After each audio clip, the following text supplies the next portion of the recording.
I woke up to a patchwork of red flags stabbing the ground where my grandfather taught me to fish, red cloth cutting into the same soil that still remembers his boots, his laughter, and the quiet lessons he left in the water's edge. And I'll tell you straight, nothing messes with your sense of home quite like walking out on your porch. Coffee barely cool and seeing a bunch of strangers in vests with clipboards and that smug clipped tone, like paperwork gives them permission to talk over you on your own damn porch. You know that feeling. That morning those guys acted like my fence line was just a suggestion. Like history itself was inconvenient noise. I'm not crazy and I'm not backing down. And I bet some of you have been in shoes just like mine where your voice barely counts on your own land, and folks with badges or logos try to make you feel like a trespasser in your own story. I'm a construction engineer, so boundaries and property rights aren't exactly foreign language. Years of blueprints and municipal regs give you a nose for trouble, and I could tell the moment I saw those three men in orange safety vests crouched out by our vegetable garden that they didn't belong there. 50 yards from my porch, hammering in survey stakes, bright red flags, the kind that come before someone tears up a neighborhood. First thing I did was call the sheriff. Not 911, just the regular line, figuring this was a simple trespassing situation, something that gets handled with a handshake and maybe a little, "I'm sorry, won't happen again." The dispatcher, though, sounded less than interested. "We'll send someone out," she said, in a tone that made it clear I'd just landed somewhere between lost cat and noise complaint on her priority list. So I paced the porch for 20 minutes, watching these guys treat our family's land like it was up for grabs. Measuring, photographing, never even glancing my way. Eventually, a deputy rolled up, exchanged a few words with the men, then walked up my steps. "Looks like a civil HOA matter, sir," he said, tipping his hat in that way that's half courtesy, half brush off. "Not criminal. You'll need to resolve this through proper channels." I watched him drive away, feeling like the only thing he'd protected was the trespasser's right to ignore me. By then, the surveyors had finished with their flags and started photographing our creek, Silver Creek, the little ribbon of water my great-great-grandpa bought after coming home from the war. They were measuring water flow, snapping photos, jotting down notes. When I finally walked down to confront them, the leader, a heavy-set guy with a clipboard and a face that never quite met your eyes, barely looked up. "Environmental assessment for the HOA," he said, handing me a flyer with enough seals and stamps to look official, but something about it felt off, like it was put together on a home printer at midnight. I started to press them. "Who authorized this? What gives you the right?" And right then, out of the kitchen came my grandpa Walter. He's 75, wiry as barbed wire, moves with that kind of stillness you only get from a lifetime of getting things done.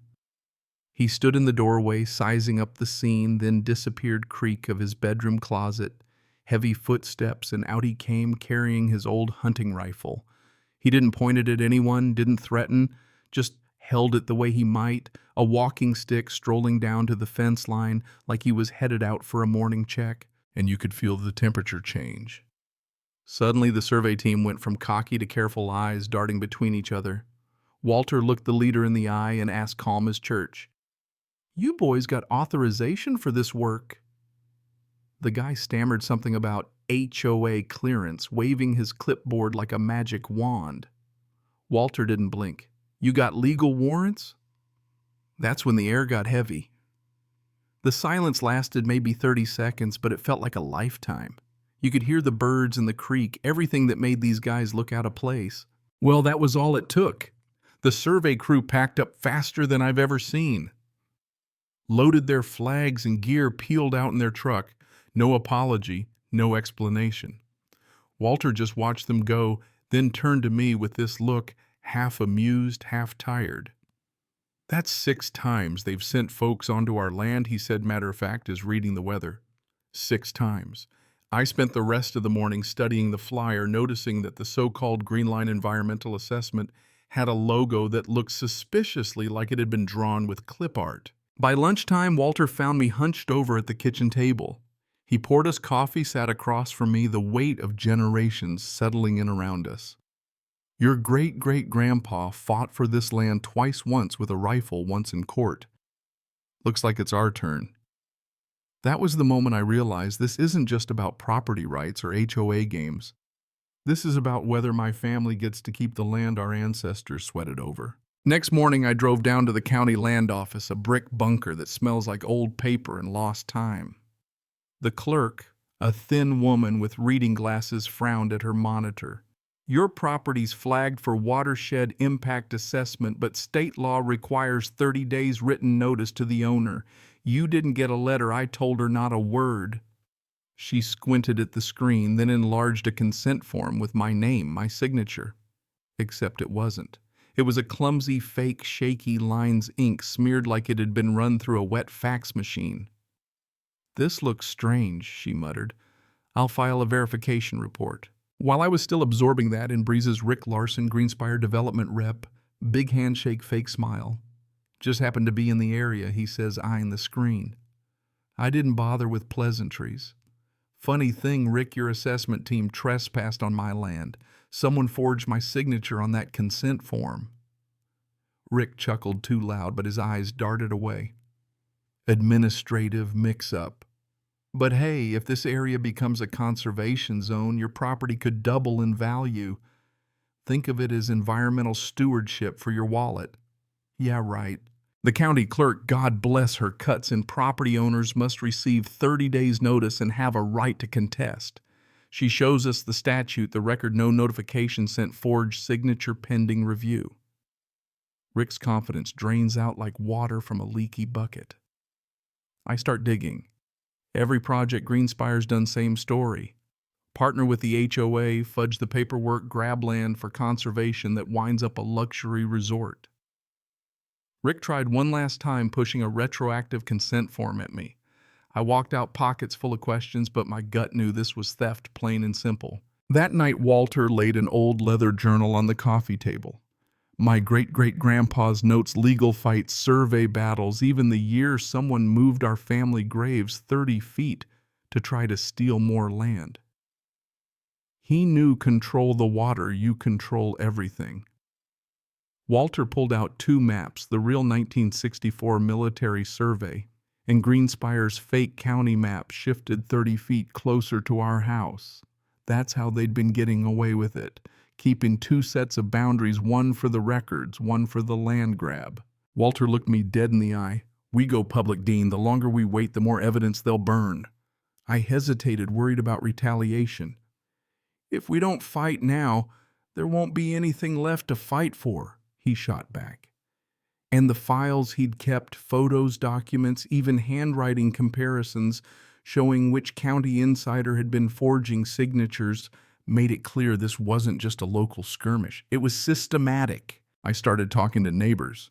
Some were clueless, tricked by Darla, the HOA president, into signing conservation petitions that actually handed over survey rights. Others, like the Martinez family, knew exactly what they were signing, figured they'd cash out when the land values spiked. But the most chilling were those who warned me, "Careful, Dean. Folks don't like troublemakers here. Accidents happen." Turns out Darla wasn't just a grieving widow. She was making commission on every property she could rope into the development corridor, weaponizing her husband's memory to grease the skids for Greenspire. With Walter's evidence and a few honest neighbors, I called an emergency HOA assembly.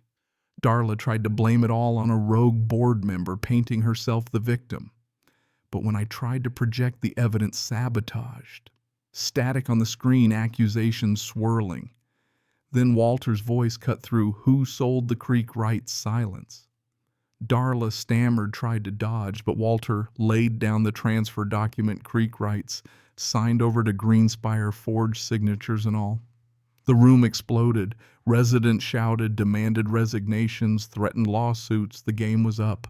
We took everything to Sarah Mitchell, a property rights attorney who nearly hugged me when she heard Darla's confession on tape. "Gold," she said. "We'll file for injunction fraud and maybe federal charges. Digging deeper, we found Rick had warrants in 2 other states. Greenspire had been running this scam in half a dozen rural communities, and even the survey maps were based on months of illegal surveillance photos of our house, our routines, everything. The stakes got real fast. I started getting followed by SUVs with tinted windows. 2 days later, another crew showed up, this time with more gear and an even cockier leader. I went live on social media, phone in hand, narrating every move. The surveyor tried to bluff, flash the same forged paperwork, until I showed the camera, told the world. Rick arrived with a security guard, tried his usual patter, but the chat filled up with angry viewers. Then they started planting new markers anyway. The security guy tried to push me aside right as Walter came out, rifle in hand. He fired a shot into the air, one warning, the kind that says, "Don't test me."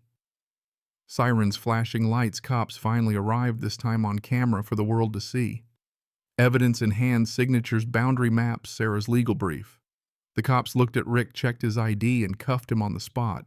Within days, it was national news.